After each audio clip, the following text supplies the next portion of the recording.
Hey friends, hi, welcome to your channel Bindass studies. तो देखिए, इस बार आप लोग का एग्जाम बहुत नियर बाय है, बहुत पास में है, तो हम ना थोड़े थोड़े जल्दी जल्दी कुछ कुछ साइट्स को देख लेते हैं। ठीक है, तो आज की जो साइट है वो है आपकी मेहरगढ़। ठीक है, हम मेहरगढ़ को डिस्कस कर लेते हैं। तो आपको पता है कि मेहरगढ़ जो है वो एक नियोलिथिक साइट है, यानी नवपाषाण काल की साइट है। इसका जो स्थान है ये कहाँ पे है, ये क्वेटा से, यानी क्वेटा कहाँ पड़ेगा, पाकिस्तान में। ठीक है, ये पाकिस्तान से 150 किलोमीटर दूर बोलन नदी के तट पर स्थित है। ठीक है, ये नदी का नाम याद रखना है कि बोलन नदी के तट पर स्थित है कौन, मेहरगढ़। ठीक है, फिर क्या है, ये जो मेहरगढ़ का टीला है, इसके जो अवशेष हैं वो कुछ लोग मानते हैं कि 6000, कुछ लोग मानते हैं 7000, हम इसलिए मैंने दोनों लिख दिया है, ईसा पूर्व से लेकर, ठीक है, ये 2500 ईसा पूर्व तक के प्रागैतिहासिक काल तक के इसके अवशेष मिलते हैं। ठीक है, अब देखिए जो इसका पूरा टीला है वो 500 एकड़ के क्षेत्रफल में फैला हुआ है, 500 एकड़ के। ठीक है, अब यहाँ से जो खुदाई का काम है वो जो है पहली बार पाकिस्तान पुरातत्व विभाग और फ्रांसीसी पुरातत्व विभाग दोनों के जो संयुक्त, मतलब दोनों ने मिलकर किया था। कब किया था, 1973 से लेकर 1979 के बीच में। किसने किया था, पाकिस्तान के जो पुरातत्वविद थे प्लस जो फ्रांस के थे, यानी जो फ्रांसीसी थे। ठीक है, इन्होंने मिलकर करा था। अब है कि अगर आप इनके अवशेषों की बात करेंगे कि कितने इसमें कितने काल मिलते हैं, तो इसके जो अवशेष हैं वो आपको 7 चरणों में मिलेंगे। ठीक है ना, यानी 7 कालों के मिलेंगे। और इसमें जो आपका पहला है वो कौन सा है, नवपाषाण। ठीक है, यानी कि आपकी नियोलिथिक साइट है। ठीक है, और जो आपकी कहते हैं ना कि जो आपकी नियोलिथिक साइट है, इसमें क्या है, इसमें जो मित्रपात है उनका अभाव है, और इससे क्या मिलते हैं, कच्ची मिट्टी के जो बने हुए रिहायशी मकान मिले हैं। ठीक है, और यहाँ से अन्न पीसने की सीलें मिली हैं, और 20,000 से ज़्यादा 20,000 से ज़्यादा क्या मिले हैं, माइक्रोलिथिक मिले हैं।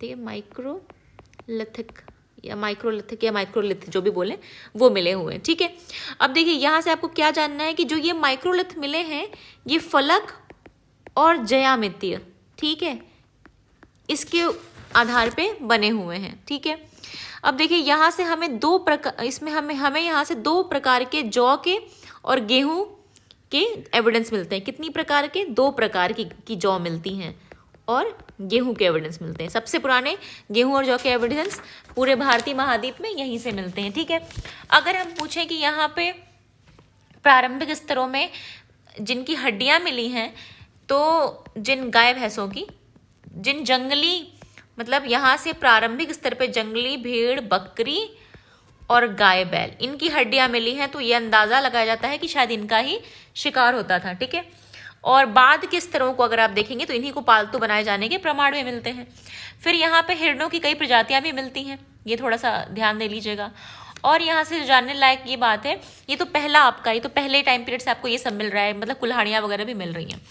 और जो इसका दूसरा काल है, 7 स्तर मिलते हैं ना, इसके दूसरा जो काल है इसका, ये ताम्र पाषाण काल का है। ठीक है, क्योंकि अक्सर किताबों में सिर्फ इसका नवपाषाण काल होता है, तो दूसरा काल किसका है, ताम्रपाषाण काल का। ठीक है, और ये कितना जाता है, कुछ लोग कहते हैं कि 5 ईसा पूर्व जाएगा, कुछ कहते हैं कि नहीं ये 4 ही जाएगा। ठीक है, यहाँ से भी आपको गेहूं चिन्ह के मिल रहे हैं अवशेष। ठीक है, मतलब गेहूं चिन्ह, आप गेहूं और जौ के आपको अवशेष मिल रहे हैं, और हाशिए से बने हसिये के 2 फलक भी मिलते हैं। जो हसिया होती है ना, जिससे जो इस आकार की होती है, जिससे खेतों में काटा जाता है मतलब अनाज, वो मिल रही है आपको।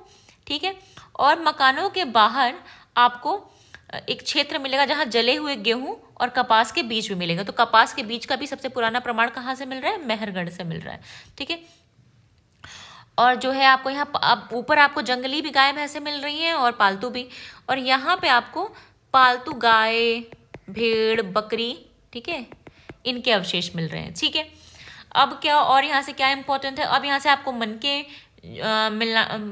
बनाने के निर्माण की आपको एक फैक्ट्री मिल रही है, और क्या मिल रहा है आपको, कुछ बर्तनों के नमूने भी मिल रहे हैं। ठीक है, अगर आप इसका तीसरा काल देखेंगे तो कहते हैं इसका तीसरा काल 4000 ईसा पूर्व के आसपास जाएगा।